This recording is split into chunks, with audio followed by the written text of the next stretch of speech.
Identitas nasional. Apa itu identitas nasional? Identitas nasional terdiri dari dua kata, identitas dan nasional. Identitas berasal dari kata identity. Artinya, ciri-ciri, tanda-tanda, ciri khas, jati diri pada perorangan atau suatu kelompok tertentu yang bisa membedakannya dengan orang lain atau kelompok yang lainnya.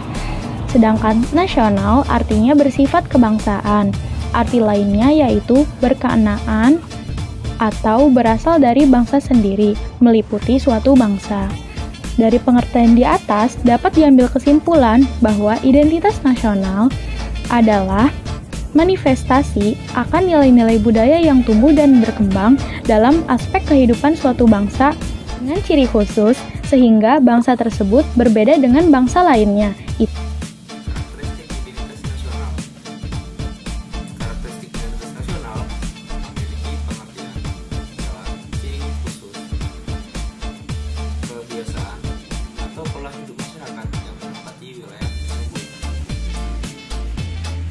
Karakteristik nasional dari negara Indonesia ialah kesatuan Indonesia bersama nasib dan keinginan untuk merdeka.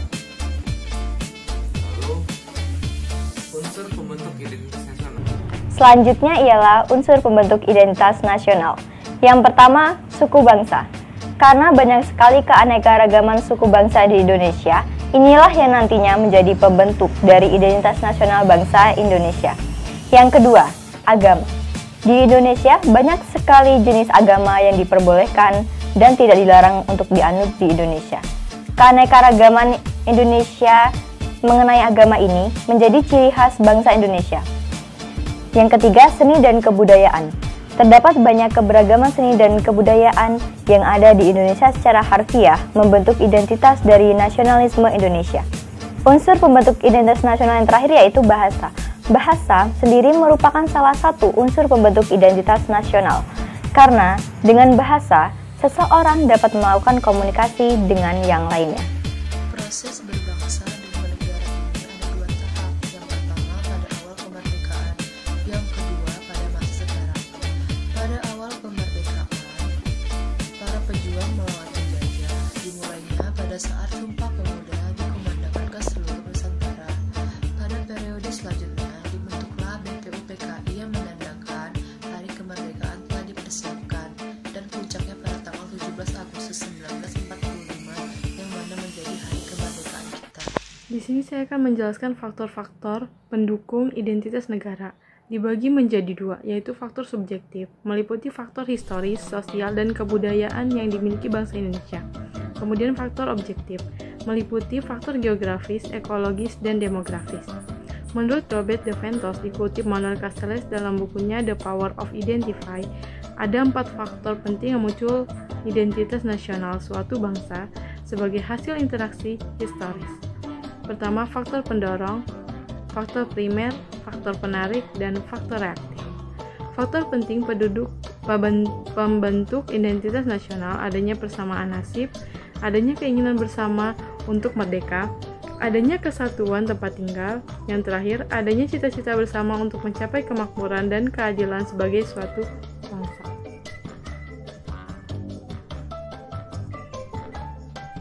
Selanjutnya akan kita bahas tentang konstitusi dan rule of the law. Pengertian konstitusi dalam bahasa Perancis berasal dari kata constituer, yang artinya membentuk, sedangkan dalam bahasa Latin berasal dari kata cum dan statura. Cum berarti bersama-sama dengan, dan statura berarti mendirikan.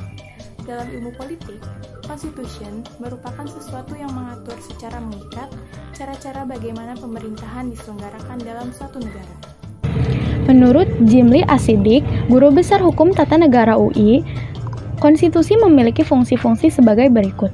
Yang pertama, fungsi penentu dan pembatas kekuasaan organ negara. Yang kedua, fungsi pengatur hubungan kekuasaan antar organ negara. Yang ketiga, fungsi pengatur hubungan kekuasaan antar organ negara dengan warga negara.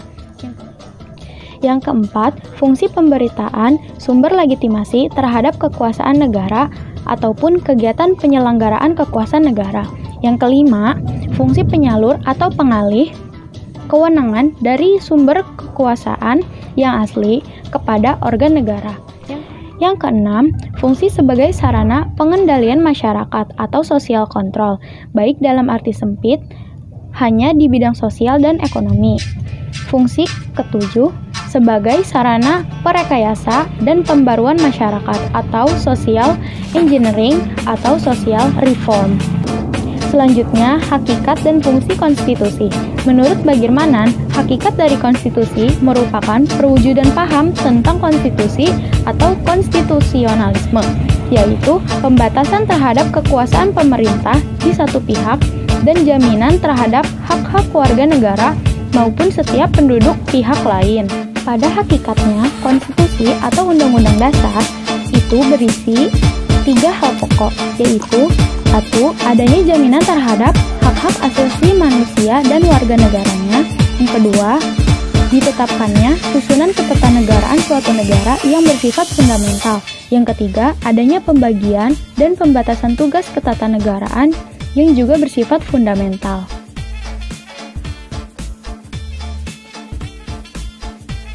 Materi demokrasi Indonesia. Yang pertama, pengertian dan konsep demokrasi. Istilah demokrasi berasal dari bahasa Yunani, yaitu demos yang berarti rakyat dan kratos yang berarti kekuasaan. Istilah demokrasi pertama kali dikemukakan oleh Aristoteles. Demokrasi diartikan sebagai sebuah konsep kehidupan negara atau masyarakat di mana warga negara dewasa turut berpartisipasi dalam pemerintahan melalui wakilnya yang dipilih. Kemudian perkembangan demokrasi pada tahun 1945 sampai 1959 dikenal dengan sebutan demokrasi parlementer yang mana mulai berlaku pada saat diproklamasikannya kemerdekaan dan dikuatkan dalam Undang-Undang 1945 menetapkan berlakunya sistem parlementer di mana presiden sebagai kepala konstitusional dan para menterinya yang punya pengaruh selanjutnya periode 1959 sampai 1965. Pada periode ini didominasi dari presiden, terbatasnya partai politik, berkembangnya pengaruh komunis, dan meluasnya peranan AMPI sebagai unsur sosial politik. Periode ini juga terdapat penyelewengan Undang-Undang Dasar 1945. Di sini saya akan menjelaskan pelaksanaan demokrasi di Indonesia. Perkembangan demokrasi di Indonesia meliputi 3 masa. Masa Republik Indonesia I, yaitu masa demokrasi konstitusional. Yang kedua, masa Republik Indonesia II, yaitu masa demokrasi terpimpin. Yang ketiga, masa Republik Indonesia III, yaitu masa demokrasi Pancasila, yang merupakan demokrasi konstitusional yang menonjolkan sistem presidensial. Pelaksanaan demokrasi pada masa revolusi terjadi pada tahun 1945 sampai 1950 yang adanya maklumat Wakil Presiden nomor 10 pada tanggal 16 Oktober 1945 tentang KNIP berubah menjadi lembaga legislatif. Kemudian maklumat pemerintah tanggal 3 November tentang pembentukan partai politik. Kemudian maklumat pemerintah tanggal 14 November 1945 tentang perubahan sistem pemerintahan dari presidensial menuju parlemen. Pilar-pilar demokrasi di Indonesia ada 10 poin. Yang pertama, demokrasi berdasarkan ketuhanan yang Maha Esa. Yang kedua, demokrasi dengan kecerdasan. Demokrasi dengan berkedaulatan rakyat. Demokrasi dengan rule of the law. Demokrasi dengan pembagian kekuasaan. Demokrasi dengan hak asasi manusia. Demokrasi dengan pengadilan yang merdeka. Demokrasi dengan otonomi daerah. Demokrasi dengan kemakmuran, dan yang terakhir, demokrasi yang berkeadilan.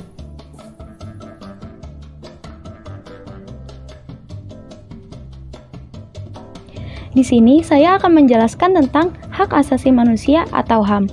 Pertama, pengertian HAM. HAM menurut Undang-Undang RI Nomor 39 Tahun 1999, hak asasi manusia adalah seperangkat hak yang melekat pada hakikat dan keberadaan manusia sebagai makhluk Tuhan Yang Maha Esa dan merupakan anugerahnya yang wajib dihormati, dijunjung tinggi, dan dilindungi oleh negara, hukum, pemerintah, dan setiap orang demi kehormatan serta perlindungan harkat dan martabat manusia. Selanjutnya, C. prinsip-prinsip hak asasi manusia. Yang pertama, kesetaraan atau equality. Konsep ini menekankan penghargaan terhadap martabat seluruh manusia. Yang kedua, non-diskriminasi. Konsep ini mendorong bahwa tidak seorang pun dapat diingkari hak atas perlindungan hak asasi manusianya. Yang ketiga, universalitas. Seluruh pemerintah serta kelompok masyarakat harus mengakui serta menjunjung tinggi hak asasi manusia. Dan yang keempat, martabat manusia. Prinsip hak asasi manusia didasarkan atas pandangan bahwa setiap individu berhak mendapatkan perlindungan hak asasi manusianya. Yang kelima, tidak dapat direnggut. Hak yang dimiliki oleh setiap individu tidak dapat dicabut oleh siapapun. Yang keenam, tanggung jawab. Bertanggung jawab terhadap hak asasi manusia yang telah diberikan kepada masing-masing individu. Dan yang ketujuh adalah indivisible. Hak asasi manusia harus dilihat sebagai satu tubuh yang tidak dapat dipisahkan. Pada sebelum kemerdekaan, adanya kesadaran dan perhatian untuk berserikat dan mengeluarkan pendapat melalui petisi-petisi yang ditujukan kepada pemerintah. Lalu, setelah kemerdekaan, dilakukannya pengkajian dan ratifikasi terhadap instrumen hak asasi manusia internasional dan dimulainya pendataan aturan secara konsisten. Contoh untuk isu hak asasi manusia. Contoh isu hak asasi manusia terjadi pada kasus pelanggaran HAM yang terjadi di Papua. Insiden di Paniai, Papua yang terjadi pada 5 tahun silam menewaskan 4 orang karena terkena peluru panas dengan luka tusuk. Sementara 21 orang lainnya luka akibat penganiayaan. Dari peristiwa ini, sebanyak 56 orang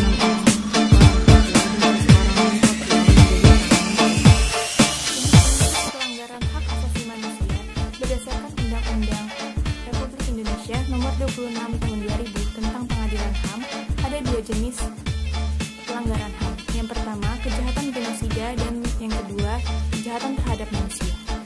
Kejahatan genosida merupakan setiap perbuatan yang dilakukan dengan maksud untuk menghancurkan atau memusnahkan seluruh atau sebagian kelompok bangsa, ras, kelompok etnis, ataupun kelompok agama. Dan yang kedua, kejahatan terhadap manusia merupakan perbuatan yang dilakukan sebagai bagian dari serangan yang meluas dan sistematik yang diketahui bahwa serangan tersebut ditujukan secara langsung terhadap penduduk sipil. Ada beberapa contoh kejahatan terhadap manusia. Yang pertama, pembunuhan, pemusnahan, perbudakan, pemindahan penduduk secara paksa, penyiksaan, penganiayaan terhadap kelompok, dan lain sebagainya. Hak asasi manusia dalam Undang-Undang Dasar. Pertama, hak asasi manusia berada dalam pembukaan Undang-Undang Dasar 1945 pada alinea pertama yang menyatakan bahwa sesungguhnya kemerdekaan itu ialah hak segala bangsa, dan oleh sebab itu maka penjajahan di atas dunia harus dihapuskan karena tidak sesuai dengan peri kemanusiaan dan peri keadilan. Yang kedua, pada batang tubuh Undang-Undang Dasar 1945 pada pasal 27 sampai 34 dan dikelompokkan lagi menjadi 4 bagian. Yang pertama, hak asasi manusia pada bidang politik berada pada pasal 27 ayat 1 dan pasal 28. Yang kedua, hak asasi manusia bidang ekonomi pada pasal 27 ayat 2, pasal 33 dan 34. Yang ketiga, bidang sosial budaya pasal 29, 31 dan 32. Yang keempat, bidang pertahanan dan keamanan pada pasal 27 ayat 3 dan pasal 30. Selanjutnya, pada amandemen Undang-Undang Dasar 1945, hak asasi manusia diatur pada bab 10A pada pasal 28A sampai dengan 28J. Selanjutnya, instrumen hak asasi manusia di Indonesia.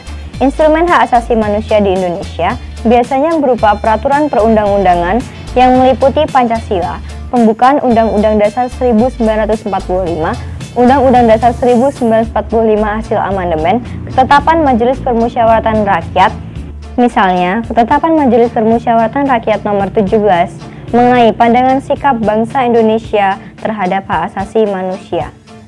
Lalu, Undang-Undang Nomor 39 Tahun 1999 tentang Hak Asasi Manusia. Kemudian, Peraturan Pemerintah Pengganti Undang-Undang Nomor 1 Tahun 1999 mengenai Hak Asasi Manusia, serta lembaga-lembaga penegak HAM seperti Komisi Nasional Hak Asasi Manusia atau Komnas HAM dan Pengadilan Hak Asasi Manusia.